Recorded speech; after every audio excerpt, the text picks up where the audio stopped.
Hello बच्चों, कैसे हो आप। आज हम कक्षा 5 गणित की पुनरावृत्ति कार्यपत्रक 2 हल करेंगे। तो चलिए पुनरावृत्ति कार्यपत्रक करते हैं। नीचे दिए गए प्रश्नों में सही उत्तर पर सही का निशान लगाइए।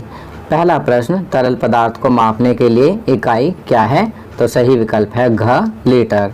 दूसरा प्रश्न, कितने 1/4 आधा बनाते हैं। तो सही विकल्प है क 2।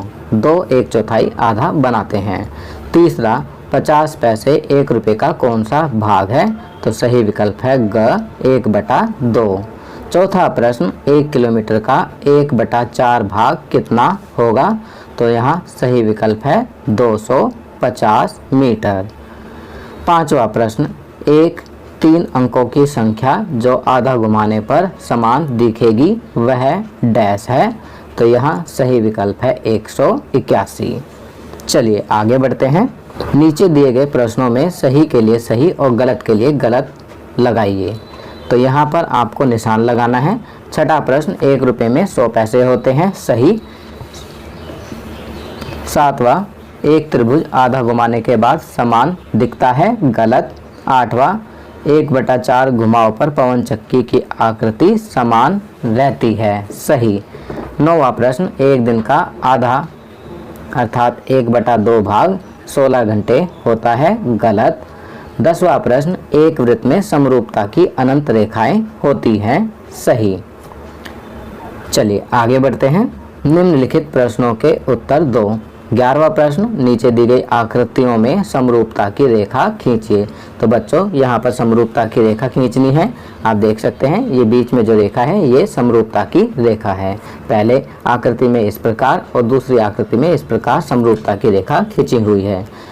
12वां प्रश्न, निम्नलिखित में से कौन सा शब्द आधे घुमाव पर समान दिखाई देगा। दिए गए स्थान में हाँ या नहीं लिखिए।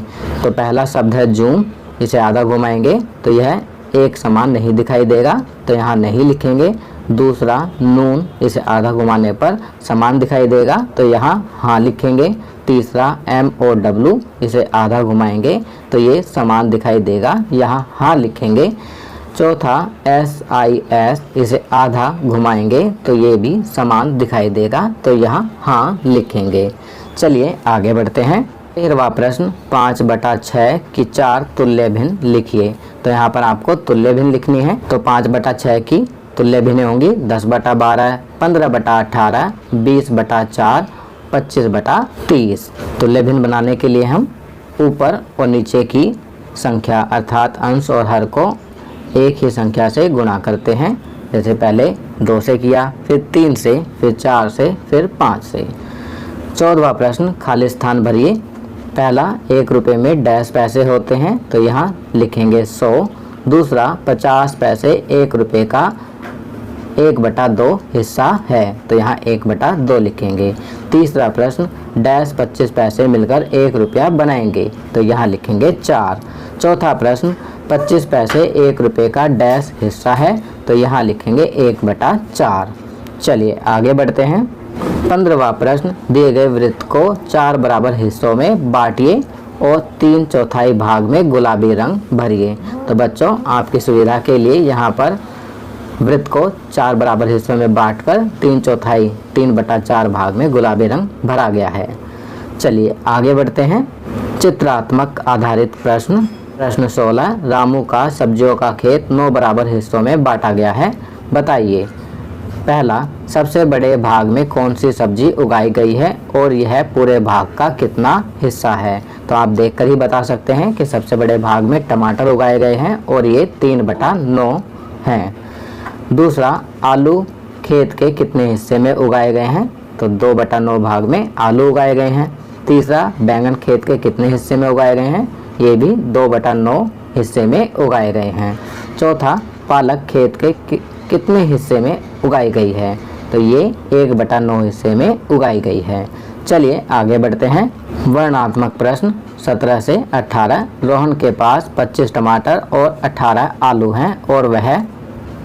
17वां प्रश्न, 1/5 टमाटर अर्थात 5 टमाटर हो जाएंगे और 1/3 आलू, तो ये 6 आलू हो जाएंगे। सोहन को देता है, सोहन को कितने टमाटर और आलू मिलते हैं? तो यहाँ उत्तर दिया गया है 5 टमाटर और 6 आलू। 18वां प्रश्न, 2/5 टमाटर और 3/6 आलू मोहन को देता है, मोहन को कितने टमाटर और आलू मिलते हैं? तो 25 का 2/5 होता है 10 और 18 का 3/6 होता है 9। तो यहाँ 10 टमाटर और 9 आलू मोहन को मिलते हैं। तो बच्चों, ये वर्कशीट यहाँ कंप्लीट होती है। अगर ये वीडियो आपको अच्छी लगी तो इसे लाइक एंड शेयर ज़रूर करें। अन्य विषयों पर बने हमारे लेटेस्ट वीडियोस को देखने के लिए चैनल को सब्सक्राइब करना ना भूलें और देखते रहिए हमारा channel knowledge kingdom. Thank you.